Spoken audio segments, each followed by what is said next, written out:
my founder fans. Thank you so much for watching. Thank you for joining today with our live discussion on this week's founders. As usual, my name is Jason. I appreciate you joining me. As people start rolling in here, let's talk about what we're going to do. If you've been here before, let me adjust my hat. I ran in real quick, all flustered. I apologize. As usual, I will roll up my sleeves to get started. We will talk about the 7 articles, 7 founders that I published in the last week. Of course, the 2 from last weekend, Saturday and Sunday, were old articles I rehashed. We will discuss those first. And we'll talk about the new articles from this week that are not old. I am going to change my screen, get me a little brighter. Fortunately, I have to use a different program when I make these that are doesn't have the same lighting filter as my usual videos to make me nice and bright. But I hope you enjoy it. 2 people coming in. Thank you so much for joining us. Let's get started. We have a lot of fun things to talk about. Let's do it. So the first founder we'll discuss today is a name you will probably recognize, and that is Washington Irving. Now, it's often overlooked that Washington Irving could be considered a founder of the United States. He was, well, his name's Washington because he was born during the American Revolution and named after George Washington. So he was among the later of the founders, and he didn't really found much. He would, much later in life, act as a minister in Europe, but he didn't have a lot of politics. But he did really help expand what it meant, what it could mean to be an author in America. And today, the article I'm going to discuss is the one I wrote, because I wrote a few on Washington Irving. The one, Washington Irving plays a trick on New York. Now, we're about to discuss a hoax that happened that has extraordinary repercussions that when I first learned about it, I thought were fascinating. So, Washington Irving had gone to Europe for a while, and he came back, and he published his first book, and he wanted to, he had worked in papers for a little bit, and he wanted to make some money with this first book. But he didn't know how to make it. He wanted people to buy it. And he wanted to create an allure about it. So what he did is he went to a newspaper and he had them publish an article saying, hey, essentially the article he published said, hi, I'm a hotel owner, and this guy Dietrich Knickerbocker was staying at my hotel, and then he left, and he didn't pay me. And he better pay me because he forgot his book he wrote here. And if he doesn't come back and pay me, I'm going to publish his book and make all the money. So all of a sudden around New York, people were like, who's this Dietrich Knickerbocker guy? And what's up with this book? And what's going on? And he created this a fascination with a person who actually was made up. But days later, a book was published that was called A History of New York, From the Beginning of the World to the End of the Dutch Dynasty by Dietrich Knickerbocker. So, everyone ran out and bought this book. Now, it turns out it was not written by Dietrich Knickerbocker. It was written by Washington Irving. Dietrich Knickerbocker was a pen name he created to write the book and to sell the book. And as I said, this was the person that apparently was missing and didn't pay his hotel bill. And the book became a wild success. And so much so that when the hoax was finally revealed, people started calling New Yorkers Knickerbockers. And yeah, if that sounds familiar, this is where the New York Knicks, the professional NBA team, get their name. From a hoax in the early 1800s by Washington Irving. And that's the essence of the article I published this week. There is a lot to talk about with Washington Irving, which I'd be happy to go into in future times. Excuse me, I have actually published videos about Washington Irving before. Really interesting guy.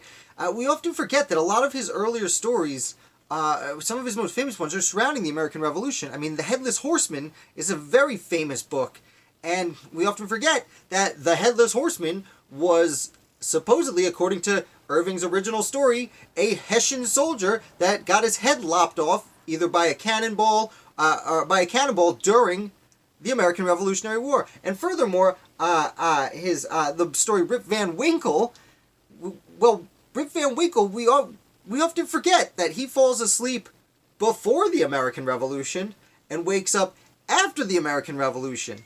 And most of that story takes place after the Revolution, where this guy's trying to adjust to this new crazy world he lives in, where there's an independent America.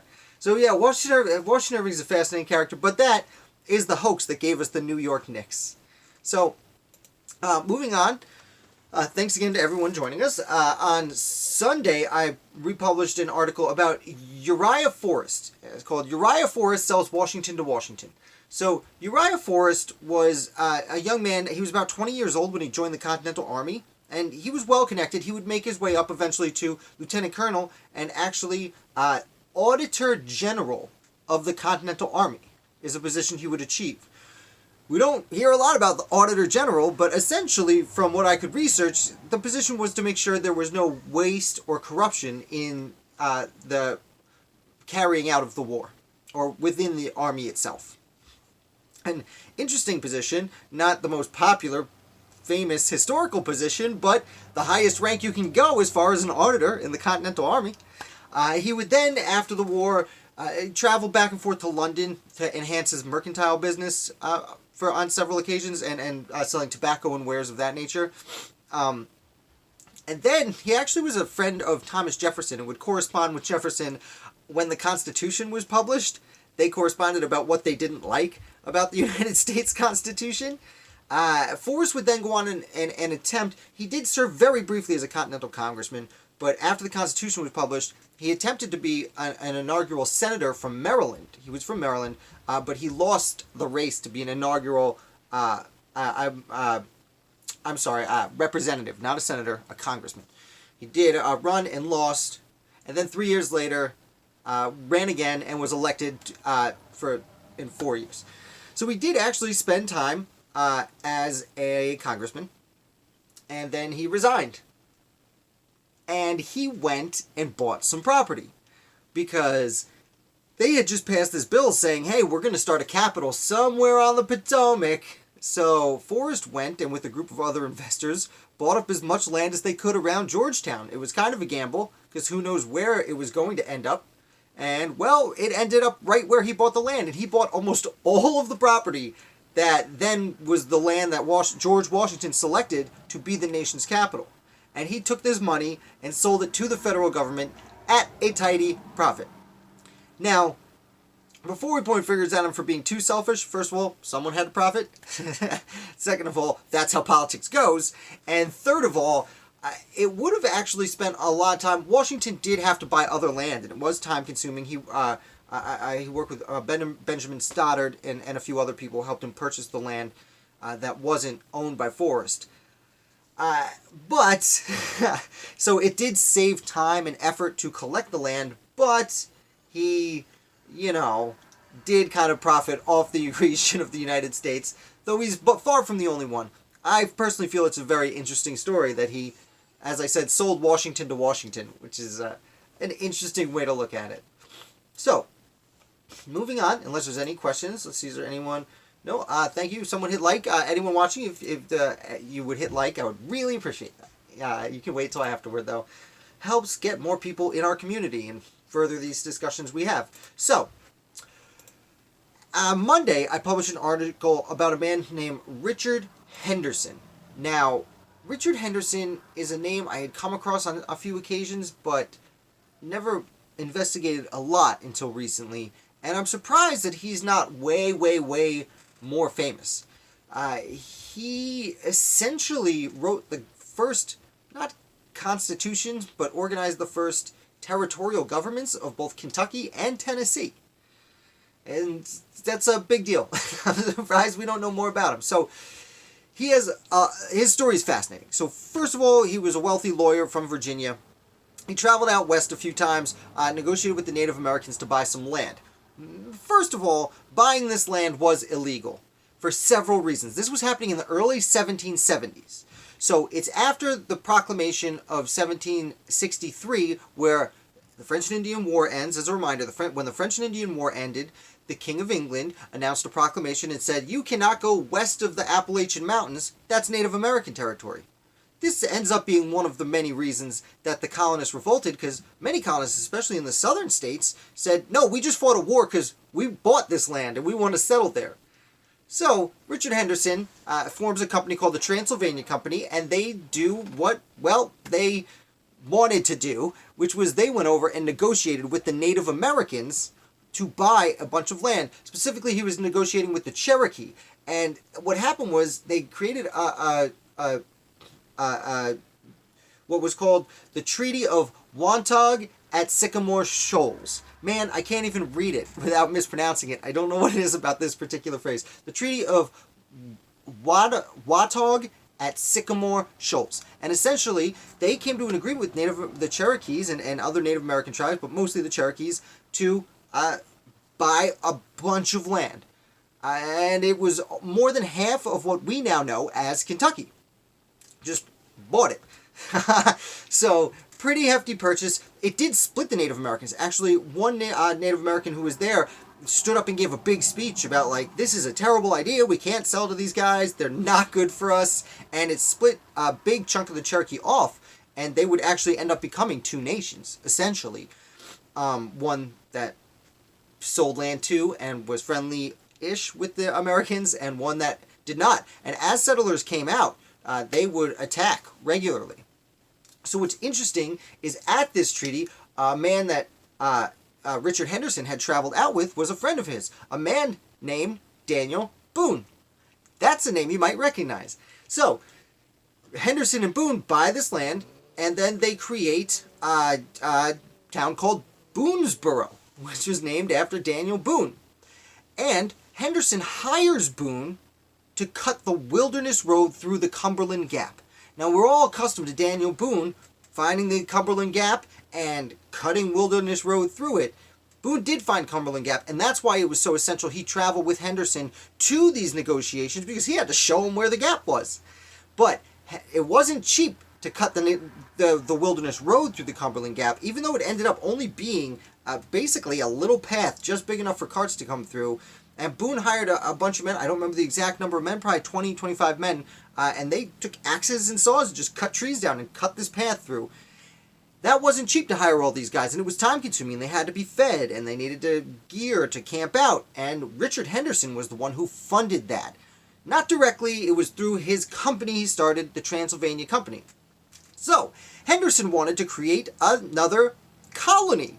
Transylvania, which is literally what he wanted to call the colony.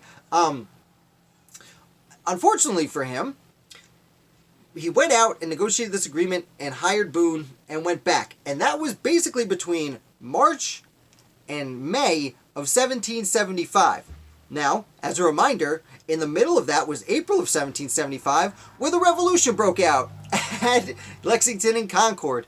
So, when he got back and said, hey, I want to start another colony, and they were all like, hey, might not be colonies much longer, let's put a little hold on this. He had a lot of trouble raising the funding to get settlers out there to start the colony. I should back up just a little bit. I forgot to mention that he wrote the Transylvania Compact, which was essentially the first government in modern-day Kentucky. It wasn't a government. They were writing it with the attitude that this is a territory of North Carolina, and we want it to be a colony eventually. It was never like, hey, this is the government of a state or anything like that. And he wrote it, and he was one of many signatories on that. But jumping back ahead, sorry about that, didn't want to forget that, because that makes him a founder of Kentucky, as does the Wilderness Road and the rest of this. So he goes back to Virginia, and he's like, hey, he goes back to North Carolina, and he says, hey, guys, I got this, I turned our county out here into a colony. Can I make it a colony? And they were like, well, we just started a war while you were away. Don't know if you know about this. So no. Additionally, as I mentioned earlier, because of the proclamation line, it was illegal under the laws of Great Britain for him to be going to negotiate and buying lands from the Native Americans. Only the British government could buy land from the Native Americans. So he went to North Carolina, who also said, no, only the North Carolina government can buy land from Native Americans. And he went to Virginia, who kind of also claimed the area, and they said, no, only Virginia can make laws with the Native Americans. And he never went to the Continental Congress, but had he gone to the Continental Congress, or later the United States in Congress assembled, they also would have said, no, individuals can't buy land from Native Americans, only the government can buy land from Native Americans. So he took this very great gamble, and it didn't work out for various means. Now, that doesn't mean that his time there was not well worth it. First of all, as I said, his efforts cut the Cumberland Gap through to the West, not just Kentucky, but the West in general. Again, Daniel Boone gets a lot of credit for this, as he should. He discovered the Cumberland Gap, and he led the team that actually cut the gap. But with Richard Henderson pulling out the money to pay for it, without him, the West would not have populated. And when I say the West, I mean the near West, the west of Appalachia, east of the Mississippi. That would not have been populated nearly as quickly, and it did populate quickly. I mean, we're talking about Richard Henderson goes out there and brings about, by the time he leaves, there's about 500 people in Kentucky, and 2 decades later, it becomes a state in the Union because there are tens of thousands of people there. So his contribution is humongous, and those people were mostly living at first under the Transylvania Compact, even though Transylvania never actually became an official place. It was very quickly renamed Kentucky. And I'm not done with Richard Henderson, because he goes back and he participates a little bit in the Revolution, in the local militia, but not too much. But when the war ends, or not even before the war ends, 1780, the war is still going on, he goes back out. This time he goes down to what was then a county of North Carolina, and he founds a little town called Nashboro, which we now know as Nashville, Tennessee. And he writes the Cumberland Compact, which was the first governing body of any place in Tennessee. Now, this was partially made up of land he had purchased from the Cherokee, because even though he couldn't legally have made the first purchase in Kentucky, the government still said, okay, well, it more or less said, you can't do that, but we're going to keep the land. and a little sliver of that land that was in Kentucky actually transferred over to Tennessee. And he also was awarded some land from his service in the Revolution and with his negotiations with the Native Americans, because it was very important just being on friendly terms with any of the Native Americans, even if it was only half of the Cherokee. So he does go and he writes the Cumberland Compact, which was their governing body. So he wrote the first governing bodies within 20 years before both the 14th and 15th states became states. So that's Richard Henderson in like a squeezed down nutshell. He is a fascinating character, and when researching this article, I was really surprised I didn't know more about him. I had known the name, I had read about Transylvania on several occasions because it was very interesting to me. I love the little fake nations that pop up throughout the time period around America. I spoke recently about the Trans-Acani nation, and a guy named Fulwar Skipwith, whose name I remember because it's crazy. I don't remember the name of the country he started. Some Republic of West Florida, maybe, something like that. There's a few of them. So if you guys have any questions or any comments, please don't hesitate to pop down there. I appreciate you guys joining us today. So let's move on, if there's nothing else. If it's just me rambling on for you. Before I go any farther, there is a book I'm recommending down in the doobly-doo down there. It's this. It's called Theaters of the American Revolution, and it's because I spoke a lot about Kentucky and Tennessee today, and I feel like I've been speaking about them a lot recently and writing about them a lot recently. This book, Theaters of the American Revolution, actually has several authors, and it talks about each front of the war individually. The Northern Theater, the Southern Theater, the Western Theater, which is super overlooked, and I learned a ton about it in this. I have never been really a wartime historian. Not that I'm a historian. I'm an amateur. I do not have a PhD, so I'm not technically a historian. I just love history and research it a lot and talk about it. But I've never been that fascinated with military history. But doing this channel, writing these articles, I feel it's my duty to learn as much as I can about everything. And this book really helped me out as someone who's not very into military history. It really breaks it down very well, and it's great at giving you the big picture of the whole war. And again, it talks about all the theaters. The Western Theater, until I started this website, I didn't consider it that much. The Middle Theater, and then there's also the Naval Theater, which we always forget. I mean, literally, there were battles taking place. At least one battle took place off the coast of India. Like the real India, not Native Americans India, the India. I was very fortunate to meet several of the authors who, I'll brag a little bit, got a bunch of autographs. Last year when I was at the Mohawk Valley American Revolution Conference. Not going to sit on that too much, but I do have that in the link below. If you're interested in learning more about military history, I highly recommend it. It is an affiliate link. If you buy it, it costs you the same price. Amazon gives me like 15 cents. Nothing too major there. If you did want to support the site, please check out my Patreon page, because I have a lot of fun stuff over there. Help me do things like I'm right now trying to raise money to get rid of this word Streamlabs, because it's going to cost me $300 a year just to not say that and still be live. Anyway, let's talk about Return Jonathan Meigs. So Return Jonathan Meigs, the first thing you're going to learn about Return Jonathan Meigs is his first name is Return.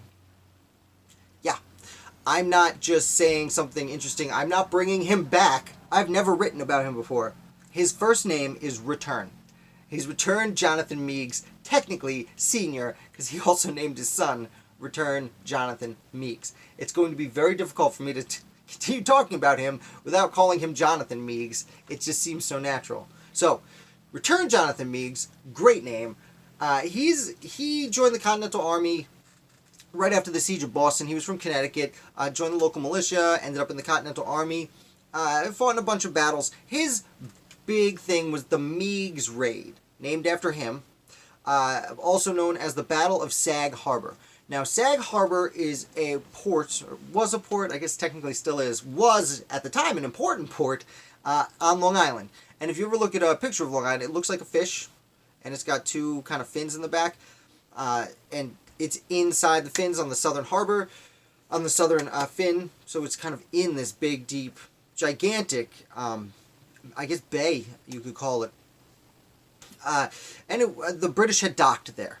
So there was this little thing called the Whaleboat War, and we don't talk about it. It wasn't a real war. It was essentially privateers who, instead of going out to sea and attacking ships, they would get on whaleboats and paddle across the Long Island Sound from Connecticut and attack British ships, or more likely try and get on there while they're sleeping. It's hard to call it a war. It's hard to call them battles. They were just generally, I mean, you could be a bunch of dudes. Actually, a very good point. If you've ever seen the show Turn, Caleb Brewster deals with a gentleman in the woods with his entourage, whose name escapes me right now. But those gentlemen would have been in the whaleboat wars. He goes and he's like, hey, I heard you got this. They were just taking advantage of the situation, essentially, and stealing from the British and assuming the Americans would protect them, and selling the things and keeping profit. Now, Meigs was not one of these people, but that is what was going on when Meigs got 250 men in Connecticut, and they sailed down by cover of night to Sag Harbor, and they raided the British ships. British had several ships in that port, and they raided the British ships, took about 90 prisoners. 250 guys took about 90 prisoners and raided a bunch of ships, burned a bunch down, and got out without a single person being shot. It's an incredible story. And Meigs was rewarded by the Continental Congress with a decorative sword, which was one of the best things you could get at the time. And he also was promoted to the rank of colonel. So, there's not a lot to talk about Meigs in the war. He just has this one particular battle. And it's called the Battle of Sag Harbor, but it's more commonly known as Meigs Raid. Because all he did is he raided these guys when they weren't expecting it. And it worked out very well. Fortunately for Meigs, in early 1781, there was a reorganization of the army, and several colonel positions were eliminated. And since Meigs was one of the less senior colonels, his position was eliminated, and these were men of honor, as we like to talk about, so he would not take a lower position. Come on. and he actually resigned. Now, don't be mad at him. He had been at war for 6 years, and he did his part. He would actually go on, speaking of Tennessee from Richard Henderson, Meigs would go on and become, first he would go to Ohio, and he would become one of the founders of Marietta, Ohio. Now, Marietta today, to my understanding, I don't know anything about it. My understanding is not one of the biggest cities, because I could list you off a bunch of cities in Ohio. I'm a geography nerd, as you might expect. But Marietta was the first real settlement in Ohio. And he went and helped found that and settle that, and he acted as a justice and was a leader in that community until he was appointed as an Indian agent by Thomas Jefferson in 1801, and he then went down to Tennessee, and he dealt with the Cherokee, who we were speaking about before. And actually, he was very close with the Cherokee. His interpreter was a man named Charles R. Hicks, who was half Native American, and would go on later to be chief of the nation. By all accounts, he was very fair in his discussions with the Cherokee, and in fact, he would do his best to attempt to make both sides happy. As Indian agent, his job should have been get what you can for the Americans, because that's your boss, you know. It's what happens when you have a job. You try and get your boss as much as you can. He not only got as much as he could land-wise from them for the Americans, he also tried to get the best treatment he could for the Native Americans. He saw himself more as a middleman who was there to help everyone win. So that's Return John Meigs. Return Jonathan Meigs.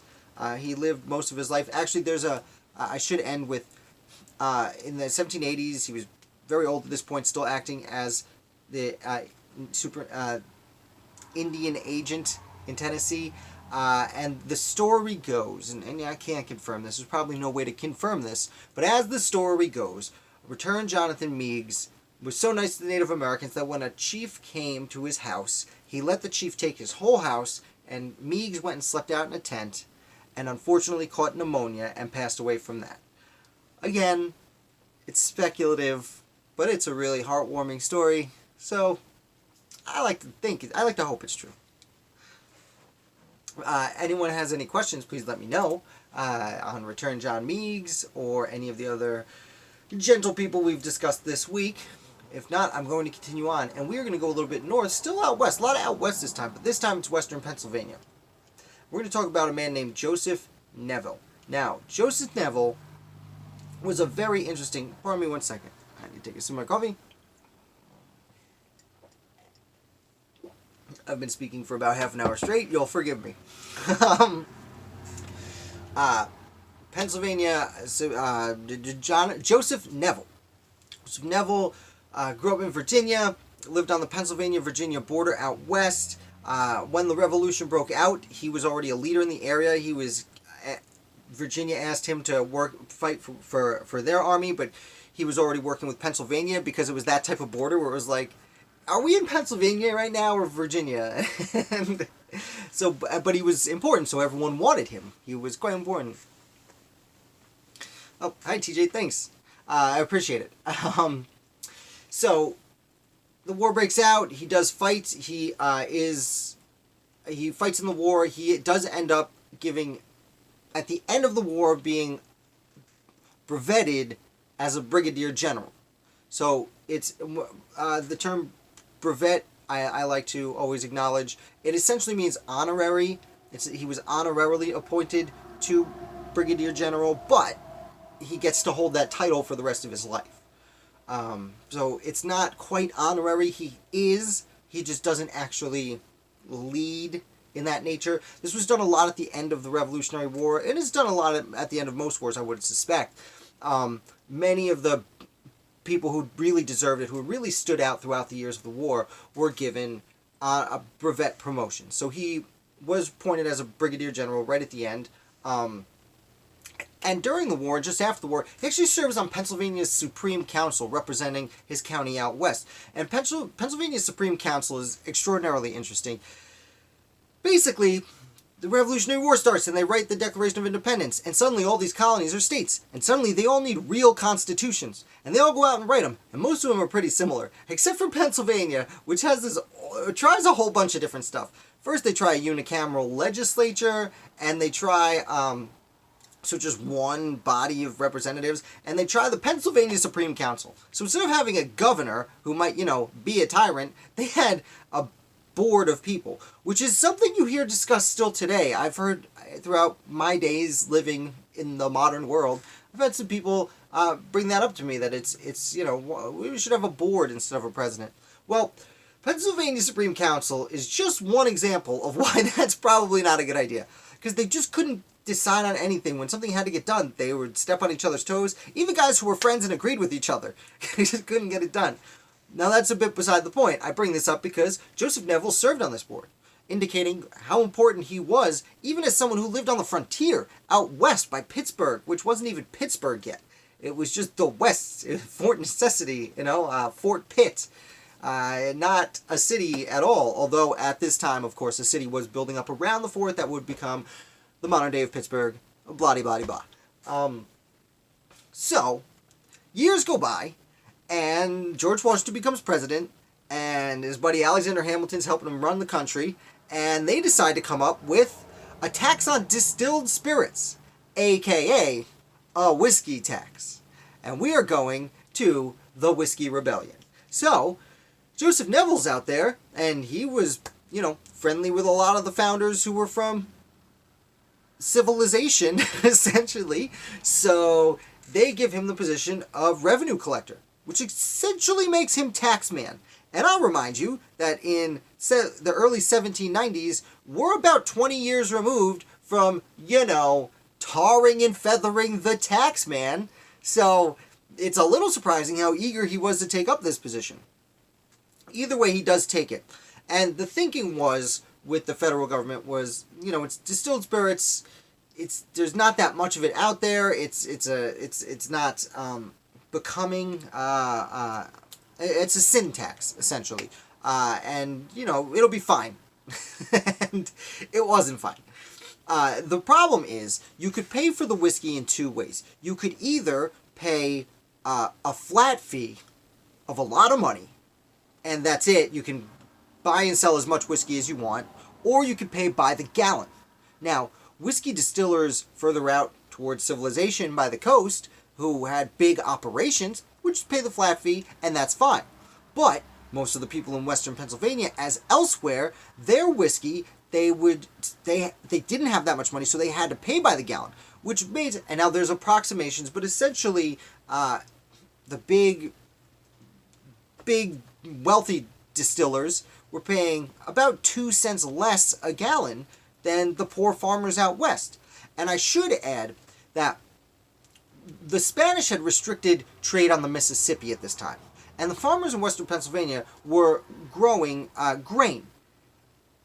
But grain had to be transported fairly quickly, and the best way to do that was through the Mississippi River. And without access to the Mississippi River, the next best step was to turn their grain into whiskey, so it would preserve longer and be easier to ship. So these farmers out west felt very trapped. They said, the government's not helping us sell our grain, so we're taking this step to help ourselves, and now you're taxing us more, the little guy, than the big corporation who can afford to pay your tax. And these guys said, no way, that's terrible. And they started a rebellion. And here's how it started. We're going back to Joseph Neville. Joseph Neville is the tax man walking around, and no one's paying their taxes. They literally all just said, no, we're not going to do it. And so the tax on distilled spirits actually came into effect in 1791. But George Washington and the federal government decided not to crack down until 3 years later, when they were finally like, no one's paying their tax. And that's when they start sending it out. So it was actually quite an amount of time had added up. So Neville goes around and says, guys, pay your taxes. And they say no. So he gets a U.S. Marshal to come with them. And they start going around to tell them, to hand out summonses, essentially, saying, you haven't paid your taxes, come to court. We're bringing you to court. We're going to sue you, put you in jail, whatever we have to do to get this money from you. But not a lot of people like this, you might imagine. And so they all got together, and the local militia found him walking in the street and shot at him, and he ran back home. And then about 50 people went and surrounded his house. And it was Neville and a U.S. Marshal and Neville's slaves, actually, who came together and were hanging out and helping him defend his property. Now, while they're... I see your question now. I'll get back to it in just a second. While they're hanging out defending his property, Neville fires at the crowd and kills a guy, or wounds a guy. I could not determine if he survived or not, which means he probably did survive. But he did wound someone, and they left. And then they came back the next day, this time with 500 people. And they said, hey, guess what? We're going to burn your house down. So Neville ran outside, and they burned his house down, and his slave quarters down, and all the outbuildings got burned down. And this essentially was the beginning of the Whiskey Rebellion. Now, there would be a bunch of other disagreements throughout the Whiskey Rebellion, a bunch of other engagements, attack on Pittsburgh. This was just the start of it. But Joseph Neville, well, he was the tax man that launched, for all intents and purposes, launched the Whiskey Rebellion. I'm sorry, I feel like I've said the word essentially many times in a row, so I'm going to try and cut that out. And he would go on... the Whiskey Rebellion, just to sum up, again, there would be a lot more battles, and then George Washington would accumulate an army and be the only president to lead an army out anywhere. This time it was to suppress a rebellion, but no other sitting president ever led an army anywhere. Interestingly, the army that was assembled, mostly from state militias at the time, to go and quench this rebellion, was about 13,000 people, which was approximately what Washington had during the Revolutionary War. The whole war, he got the same amount of people to go prove, no, the federal government's in charge. If we tell you to pay taxes, you better damn well pay your taxes. And although I should also note that while Washington led the army there, first of all, some other people took over, notably Henry Lighthorse Harry Lee and Alexander Hamilton actually led them to the fight.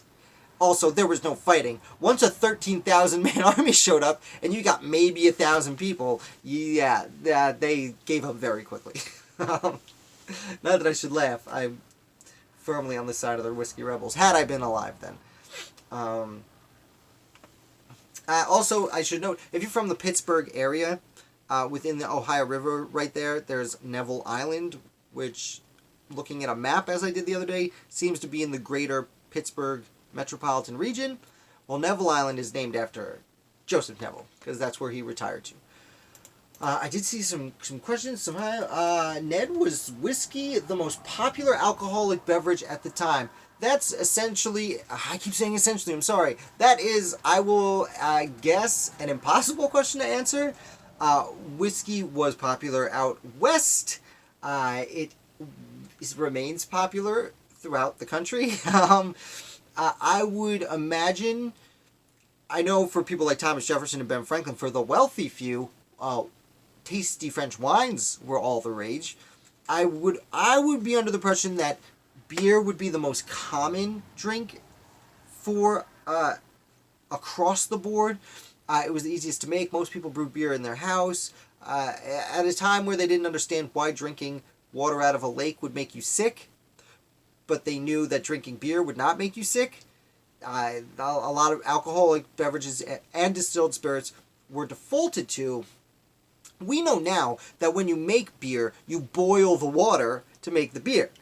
They didn't realize they just had to boil that water and they would be fine to drink it. So water was the least favorite. As for the most favorite, as I said, I would think beer would be the most common. It was served in every tavern. Everyone had it. I know each individual founder had their own recipe, for example. Shout out to City Tavern in Philadelphia. If you ever have the chance to go to Philadelphia, go there. They have different varieties of beers based on founders' recipes. I know rum was fairly popular. They would make it up in New England, mostly, with sugarcane, from the Caribbean. It would be shipped up to Massachusetts, made into rum, shipped back to Europe, some slaves put on a ship, brought back. That was the triangle trade. There was more things traded, of course, but rum was a key part of it. Though I don't know how common it was that they drank it here. So, I would not say whiskey was the most popular, no. but it's very popular in my house, if you're interested.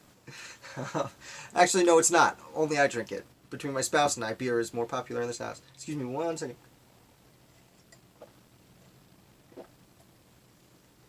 Sorry, just gulping on camera. Coffee got cold, so I was like, gotta get rid of it. TJ, speaking of Pennsylvania, one of our local news historians did a piece on George Davidson, the geographer, and how we got some of our local names in the Puget Sound. He was from Pennsylvania. You know what? I didn't put my pen here. I will write that down. Of course, I forgot my trusty pen and paper. Thank you, TJ. I do not know who George Davidson is. The Puget Sound, I believe, is by, like, Seattle, right? So, interesting, because I think the guy's name, I think Vancouver is named after George Vancouver, who was traveling about this time. I'll look up George Davidson. I'll come back next week. Hopefully, maybe I'll write an article about him this week. So thank you so much. I have no idea who George Davidson is. I'm going to be honest with you. That's the best I can do. Excuse me. Okay, one more founder before we get to today's Federalist. And this is George Patton. So this article was actually written by a man named Garrett Jackson, who contacted me a while ago. This is the second article that I have not written out of about 750. So thank you for giving me a day off, Garrett. Garrett contacted me a few weeks ago about writing an article, and I said, yeah, please. I mean, I could use a day off. And he was nice enough to write about James Patton. And I do want to give a shout out to the Overland Garrett Jackson, among many, many, many things that he does. He is on the board of directors of the Over Mountain Victory Trail Association. Don't know why I keep wanting to say it wrong. I actually wrote it wrong and corrected it real quick a few times as Overland. It is not Overland. The Over Mountain Victory Association. And what they do is they preserve the trail through Appalachia that the Patriots took to the Battle of Kings Mountain. The Battle of Kings Mountain was a very important battle in the Revolutionary War. Helped turn the tide in the South. Right about the time Nathaniel Greene had gotten down there. And what they do is they preserve the trail. So you can go, it's a nice long hike. It's basically a hiking trail. My understanding, I have not been there, unfortunately. I can't go anywhere right now. But I do hope to get out there one day. It's in Western Virginia. Oh, I should know this. Or is it in Western North Carolina? I'm sorry, Garrett. I'm going to pull up their website. It is in, I believe it's Western Virginia. My mind is in the 1780s when it was Western Virginia. It is Virginia. Oh, maybe not. Anyway, go to their website. Check it out. OVTA.org. They are keeping this trail alive. I look so much. I'm so excited to be able to get down there and take it. But anyway, that's not what he wrote about. He wrote about Captain James Patton. So Captain James Patton was a merchant on the high seas who he made several. He was a merchant on the high seas. He survived a shipwreck as a younger man. Blah, blah, blah, blah. Did a bunch of stuff around the globe. And then decided to retire to the United States.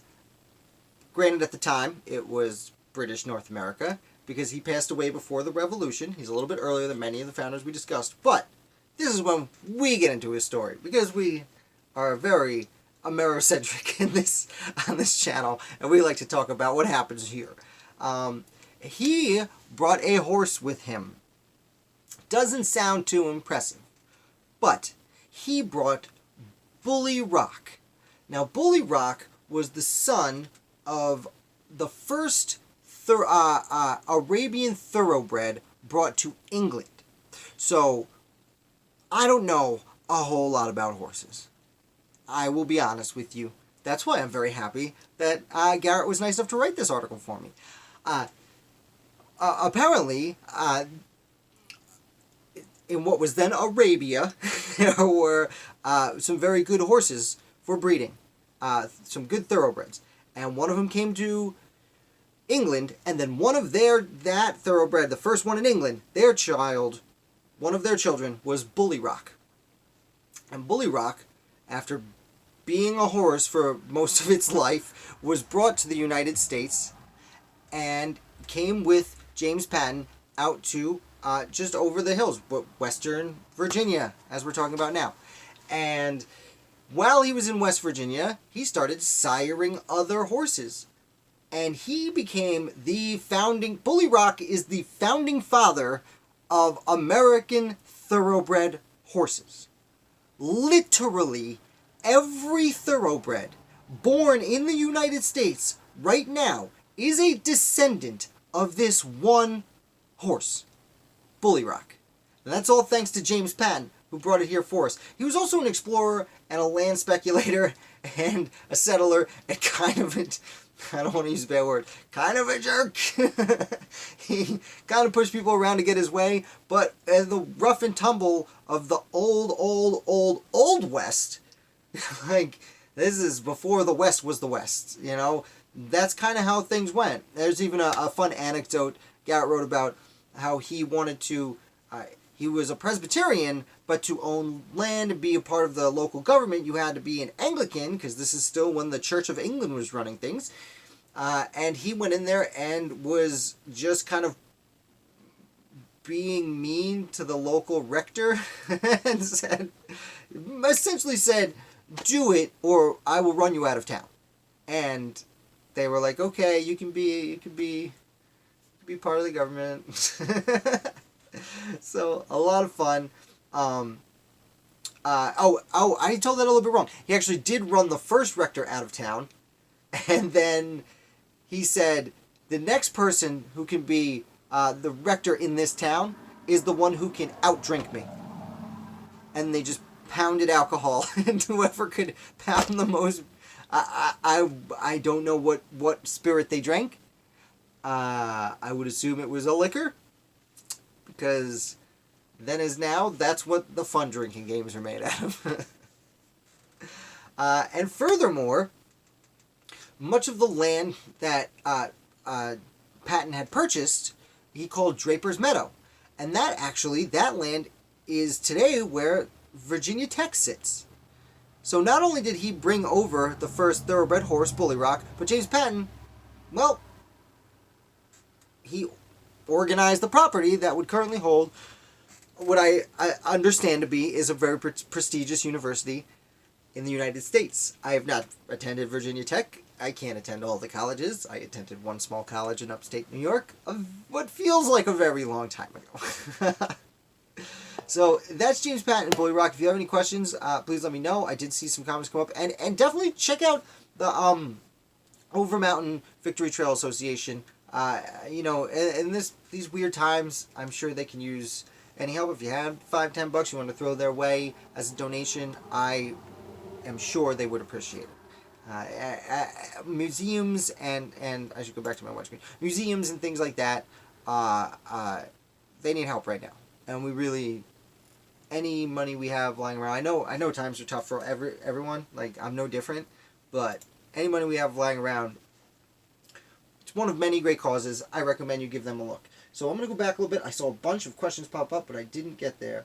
I like beer, but I don't like it warm, which is how it was drank back then. Yes, it was warm and cloudy. So what's very interesting about beer then and today is they didn't have the same distillation processes we had. So even when you go to a place that makes old-timey beers, like City Tavern in Philadelphia, they make it with the old recipes, but they use modern beer-making methods. If you've ever homebrewed and did a poor job with it, and it was cloudy and looked kind of, not chunky, but like dirty, that's what they drank. Yum. Let's see. Seattle, the Waterworks. Oh, Puget Sound. All right, thank you, TJ. Yeah. Blacksburg, yes, Western Virginia. Thank you for confirming that for me, Ned. Bully Rock, interesting name for a horse. Well, what's very interesting, check out the article in the link below to look at the spelling. I have it as the second heading. It's not even, it's pronounced. So, what Garrett wrote here, he spelled it out as Bully Rock, and he said in parentheses, sometimes called Bully Rock, as one word. I think he was indicating that sometimes it's spelled like that. I think it is pronounced Bully Rock. It's Bullerocke. So it's like the words bull and rock, but you add an E at the end of each one. So, Bully Rocky. Let's see, there were a few more questions. This is fun. You guys are participating the last few weeks. People have been really participating. I really appreciate it. This is what I was hoping would happen when I started shooting live videos. So thank you guys so much. Especially you, Ned and TJ. And Ned, you were drinking whiskey in Blacksburg. Awesome. For you were there 2 years, 2.5 years. Oh, what were you doing out there? Let us know. And I will get back to get ready for the last article. Excuse me. The last article we will discuss. As always, a Federalist Friday. Because I tell you I'm talking about 7 founders, and I talk about 6 in a Federalist every single week. What a liar. It's my show. I can lie to you if I want to. No, I shouldn't say that. I tell you as much truth as I can, and anything I don't know, I humbly defer. So, college. Okay. Yeah, you would have been drinking whiskey if you were going there for college. I can imagine. I can imagine.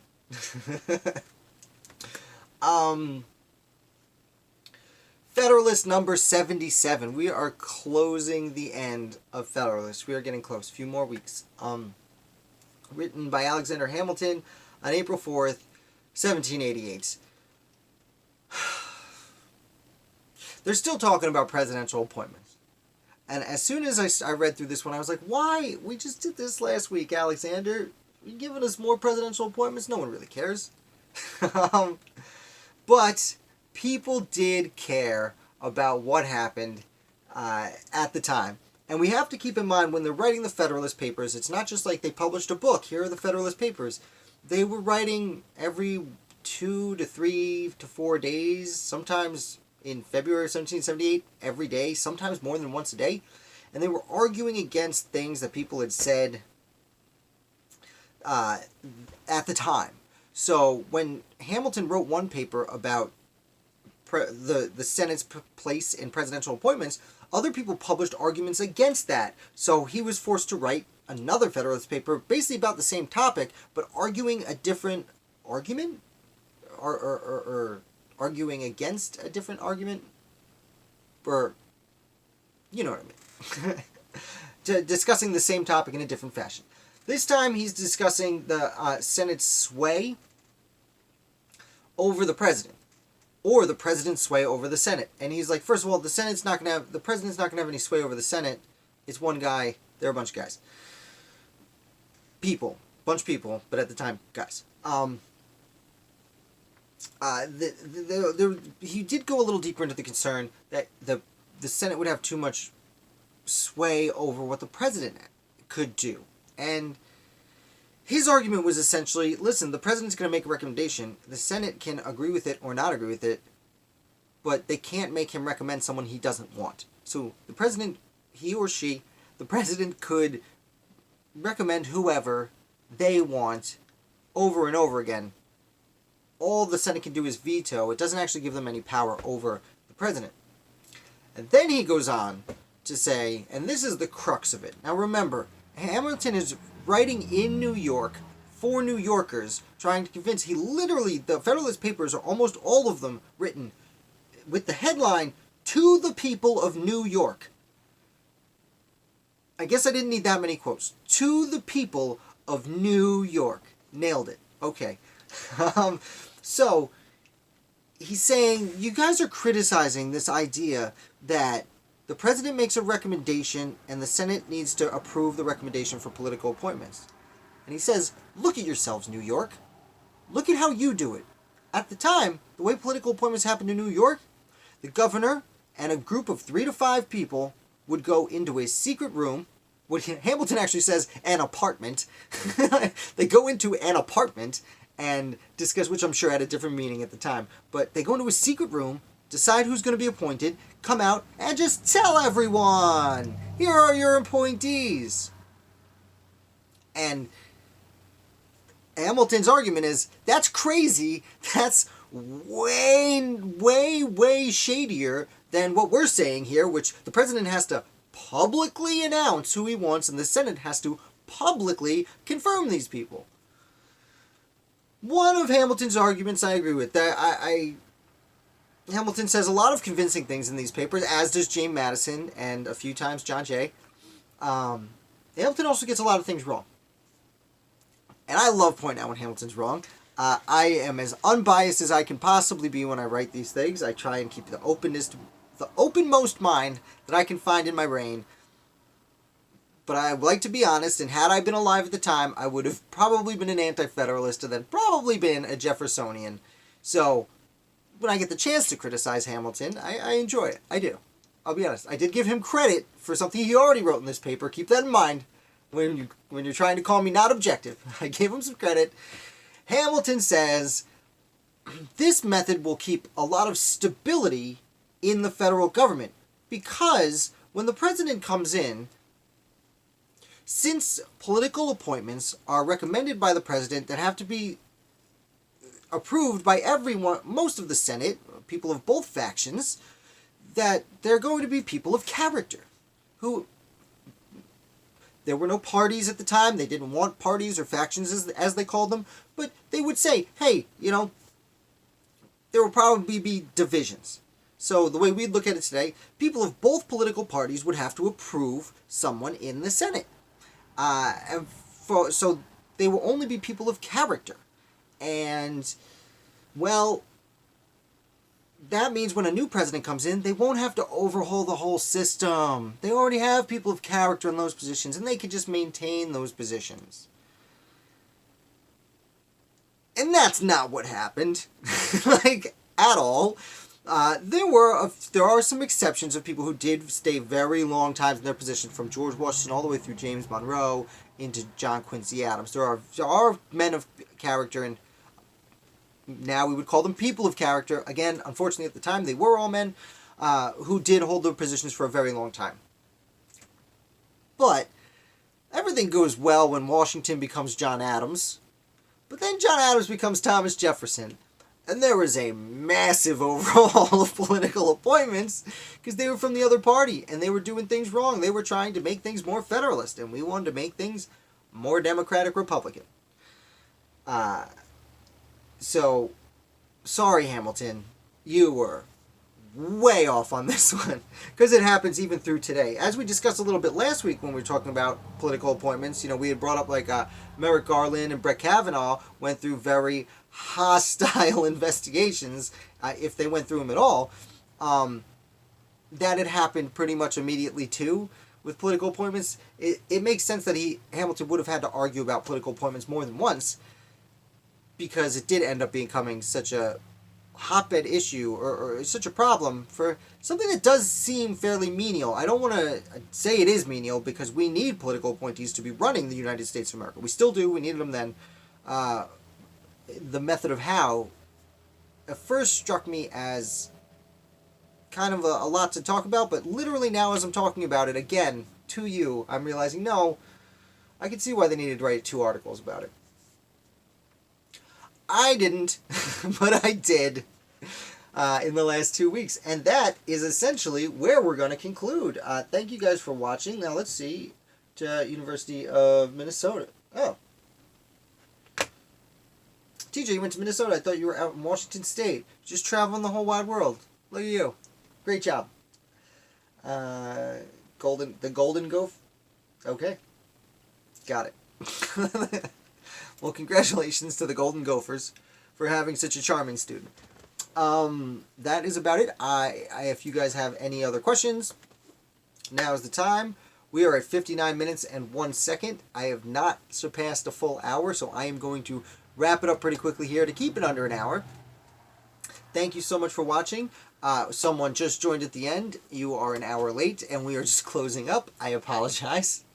Feel free to go back and rewatch. If you have any questions that you might have throughout, feel free to email me or tweet at me or Facebook me or Instagram me. Just down in the stuff is all my great stuff. Thank you, Ned and TJ. Yeah, it's a lot of fun. Thanks for coming back.